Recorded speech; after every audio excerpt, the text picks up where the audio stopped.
बहुत बड़ी कुर्बानियां बोरे वालों ने दिया है, टाट बोरे में लोगों ने। और गुरु महाराज ने दिल्ली ओट क्लब पर उस समय कहा था, महापुरुषों के वचन वाणी कभी वृथा नहीं हो सकते।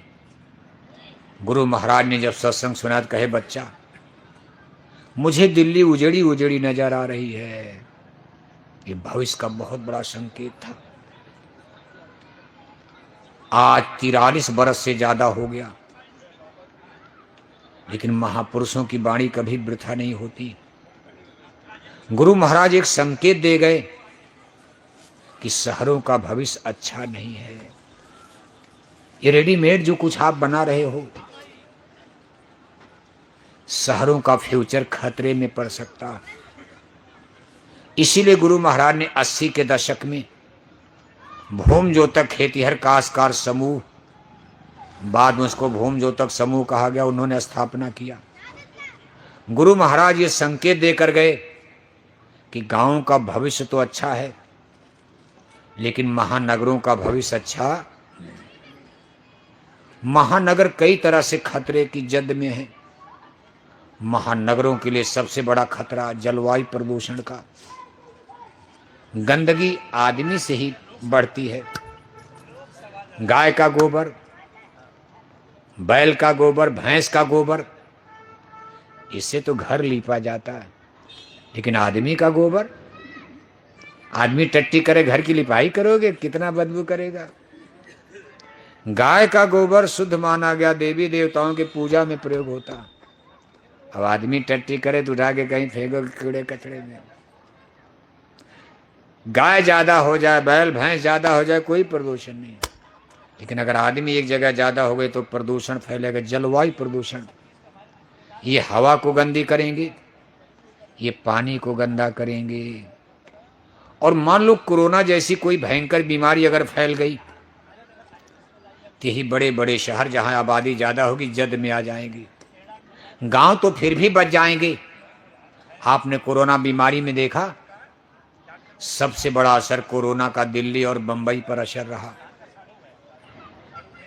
दिल्ली बंबई से लोग भागने लगे, और जब भाग करके गांव में गए तो गांव में भी फैला दिया छुआछूत की बीमारी। लेकिन पहले असर दिल्ली और बंबई पर। दूसरा खतरा महानगरों के लिए है भूकंप का। मान लो गांव में भूकंप आ जाए, आदमी गन्ने चने के खेत में, उसके पीछे खेत है, भूकंप आया उठ करके अपने गन्ने के खेत में, चना मटर के खेत में भाग जाएगा। लेकिन दिल्ली, गाजियाबाद, नोएडा 50-50 मंजिला कोठियां बना दिया, कहां भाग कर जाओगे। भूकंप तो 1 मिनट का, आधा सेकंड, आधा मिनट का, 30 सेकंड, 1 मिनट में भूकंप तबाह कर देगा। कोठियां ऐसे डगमगा रही, कहां जाओगे लिफ्ट से, कितने लोग उतरोगे। और ये दिल्ली देखो भूकंप की पट्टी पर है। पश्चिम में ईरान जहां लड़ाई चले, हिंदू कुश पहाड़, हिमालय के नीचे नीचे तराई का क्षेत्र, आसाम की पहाड़ियों तक के नीचे नीचे, ये भूकंप की पट्टी पर आ रहा। वैज्ञानिक बता रहे हैं इसमें आपका दिल्ली गाजियाबाद भी आ रहा है। अगर महा हिमालय कहीं जोर से, अभी तो धीरे धीरे 5.6 पे आता, कभी 4.5 का भूकंप आता। अभी 2-3 दिन पहले भी दे रहा था, कुछ हिला दिया था दिल्ली को। एनसीआर हिलता है बार बार झूला की तरह। अगर कहीं ये हिमालय हिल गया तो दिल्ली गाजियाबाद की को हम श्राप देने, हम तो आपकी रक्षा के लिए आए, हम तो आपके लिए दुआएं करने आ रहे हैं। और याद रखना, जब तक ये सत्संग होते रहेंगे तब तक आपकी रक्षा होती रहेगी। इसलिए सत्संग से इनकार मत किया करो। सत्संग छोड़ दोगे, कोई प्रधानमंत्री मुख्यमंत्री आपकी रक्षा नहीं कर पाएगा। भूकंप से कोई बचा पाएगा, गुरु महाराज ही बचा सकते हैं। नेचर, प्रकृति, कुदरत, देवी देवता, ईश्वर, भगवान, साधु संत, महात्मा ही बचा सकते हैं। विभीषण को लंका में बचा दिया, सारी लंका जल गई, विभीषण की कुटिया बच गई थी। घबराने वाला विषय नहीं है, डरना नहीं, लेकिन कुल मिलाकर के दिल्ली पर खतरा मंडरा रहा है। तीसरा देखो, सबसे बड़ा खतरा है युद्ध का। WW3 तीसरे विश्व युद्ध का नगाड़ा बज रहा, जिसमें न्यूक्लियर वेपन्स के प्रयोग की धमकी दी जा रही। अगर दुनिया में परमाणु बम का प्रयोग होता है तो इसकी चपेट में बड़े बड़े महानगर ही आएंगे। पहले चने मटर के खेत में बम गिराकर दुश्मन को क्या लाभ मिलेगा? मान लो 10,000 टन गेहूं बर्बाद हो गया, क्या फर्क पड़ता? अरबों रुपए का महंगा परमाणु बम कोई दुश्मन ऐसी जगह गिराना चाहेगा कम से कम 100 खरब का दुश्मन का नुकसान हो जाए।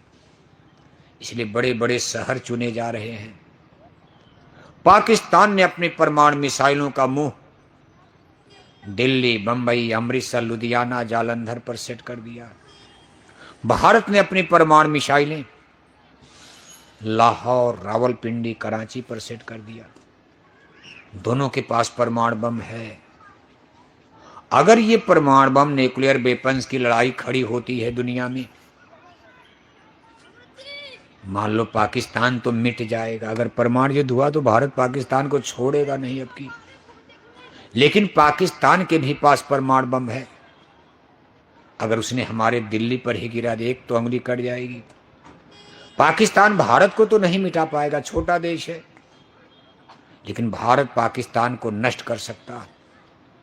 पाकिस्तान तो मिट जाएगा, लेकिन अगर उसने बंबई पर ही गिरा दिया, मान लो दिल्ली पर नहीं बंबई पर गिरा दिया, तो भारत गरीब हो जाएगा। क्योंकि तमाम लोगों की रोजी रोटी बंबई से चलती। तमाम गांव में आप देखते हो 2 पैसा कमा करके लोग घर में ट्रैक्टर ले रहे, गांव में घर बना रहे हैं। भारत की सबसे बड़ी आर्थिक नगरी बंबई मानी जा रही। और ये परमाणु बम नगरों पर, शहरों पर ही गिरेंगे। राख बनेंगे महानगर सब। एटम के अंगारों से पत्ता पत्ता झुलस जाएगा। विश्व युद्ध टंकारों से मानव की क्या पेश चलेगी। अंबर तक फट जाएगा। इस धरती का शाना आंगन लाशों से पट जाएगा। महाशक्तियां दुनिया भर की मिट्टी में मिल जाएंगी। क्रूर विधर्मी मानव की तब अकल ठिकाने आएगी। सत्संग से नहीं समझ में आ रहा। साधु संत महात्माओं का सत्संग, रामायण गीता तो आपको मजाक लगती होगी, लेकिन याद रखना दिल्ली परमाणु बम की जद में है, भूकंप की जद में है, बीमारियों की जद में है। बड़ी बड़ी बीमारी पाल रहे हैं मांसाहार दिल्ली गाजियाबाद में घट रहा कि बढ़ रहा? शराब पीने वाले दिल्ली गाजियाबाद में घट रहे कि बढ़ रहे? तो बीमारी घटेगी कि बढ़ेगी? इसी से तो बचाया जा रहा है भाई। इसको कम करो, मांसाहार कम करो, शराब का पीना कम करो, तब न बीमारियां कम होंगी। लेकिन कोई सुनने मानने को तैयार है नहीं। क्या किया जाएगा? गड्ढे में दुनिया जाएगी, संसार विनष्ट होगा। कोई क्या कर सकता? भगवान राम ने कितना समझाया। रावण को मामूली समझाया, अवसर दिया।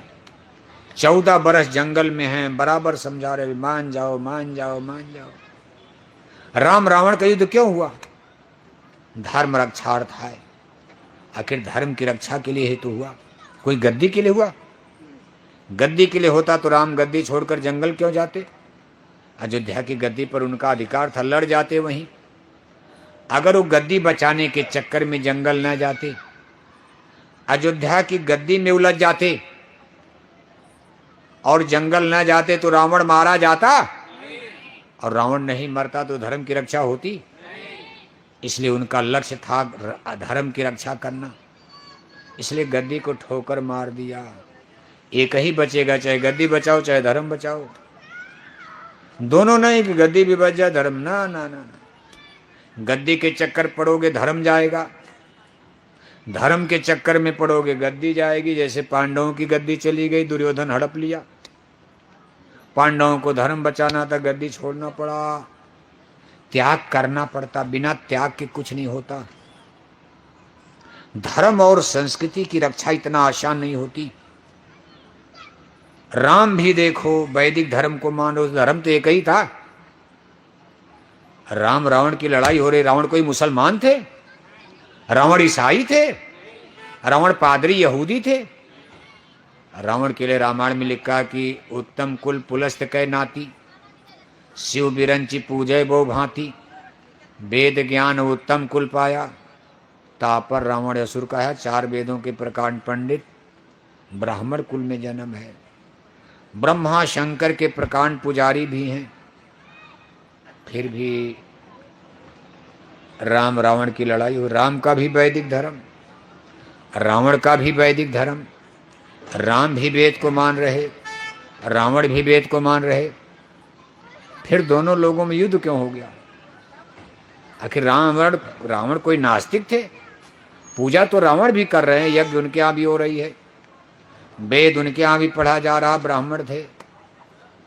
ब्रह्मा शंकर की तमाम पूजा यज्ञ हवन सब कर रहे। फिर भी राम ने उनको धर्म का दुश्मन माना।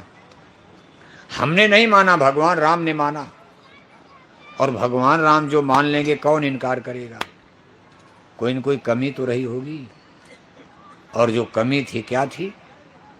प्रभु श्री रामचंद्र जी का धर्म शाकाहारी, और 4 वेद के पंडित राजा रावण का धर्म, रावण का धर्म, रावण का धर्म, राम का धर्म।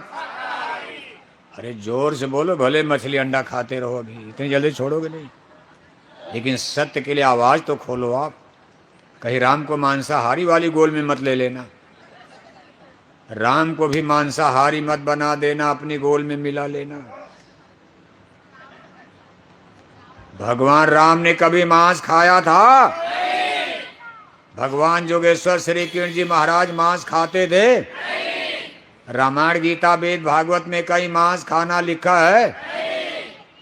लेकिन पढ़े लिखे लोग कहते हैं नहीं नहीं, कुछ नेता लोग राम भी मांस खाते थे, मृगा उर्गा मारते थे तो क्या करते थे, खाते रहे होंगे। राम क्षत्रिय थे, माना जाता भाई क्षत्रिय लोग, राजपूत लोग मांसाहारी ज्यादा होते, खाते रहे होंगे। तमाम तर्क देते हैं, क्या किया जाए, दुनिया है। लेकिन राम के लिए रामायण में कहीं नहीं लिखा कंदमूल फल खाकर जंगल में जीवन बिता रहे, जमीन पर सो रहे, कंदमूल फल खा रहे। भूमि सैन बल कल बसन कंदमूल फल फूल, तेन सदा सब दिन मिले ताई समय अनुकूल। कंदमूल फल खा करके 14 साल का समय गुजार दिया और रावण का वध किया। रावण का धर्म मांसाहारी। दोनों लोगों में युद्ध हुआ, जीता कौन? कौन जीत गया? जीतेगा भाई जीतेगा, हारेगा भाई हारेगा। ये जो मांसाहारी धर्म देगा सब मिटने वाले हैं। अब आप कौन धर्म चुनते हो, चुनो आप। अंडा खाना सनातन धर्म नहीं है, मछली खाना सनातन धर्म नहीं है, शराब गांजा पीना सनातन धर्म नहीं है। और हिंदू लोग क्या कहते हैं? जय श्री राम जय श्री, दिन भर बोलो राम राम, जय श्री राम जय श्री राम जय श्री राम। और शाम को लिया 200 ग्राम टनाटन हो, इसे यही सनातन है? दिन भर राम राम, शाम को अंडे खाओगे, शराब पियो, कम सनातनी, ये सनातनी हो? इसको इसीलिए तो रावण को मारा था। ऐसा धर्म तो रावण भी मानते थे। मंदिर में टन टन घंटी घंटा बजाए जा रहे, हरे रामा हरे कृष्णा कीर्तन गाए जा रहे, अखंड रामायण पढ़े जा रहे, पूरे माथे भर चंदन तिलक टीका लगाए जा रहे, गंगा गोदावरी महाकुंभ नहाए जा रहे, और 1-1 किलो मछली, 10-10 बोतल शराब, 1-1 किलो अंडा। ये पूजा तो रावण भी करते थे, राम ने इसको इनकार कर दिया, कहा सनातन धर्म में नहीं है। सच्चा धर्म ने सनातन माने सत्य धर्म। कहा आप गलत कर रहे हो, काउंटर कर दिया रावण का। सोने की लंका को मिट्टी में मिला दिया इसी के लिए, और दुनिया चलती रही। फिर लाखों वर्ष के बाद फिर धर्म की नाव डूबी। तब जदुवंश कृष्ण अवतारा, हुई हैं हरन धरन अगभारा। सगे मामा कंस की जेल में, मथुरा में, यदकुल में, यदुवंश में योगेश्वर श्री कृष्ण जी ने, उसी भगवान ने फिर जन्म लिया। सारे राजा महाराजा भी धर्मी हो गए। जन्म हो रहा फिर ब्रह्म पुरुष का। बचपन किसी तरह गाय चराते अपना उनको समय बिताना था। उम्र हो गई 25-26 साल, जिस काम के लिए धरती पर जन्म लिया था, आज उस काम के लिए कुरुक्षेत्र मैदान में खड़े हो गए। जिन हाथों में बंसी थी, आज उन हाथों में चक्र सुदर्शन आ गया। नाचना गाना, रास लीला, गाना बजाना सब खत्म। मक्खन चुरा करके खाना, गाय चराना सब छोड़ दिया।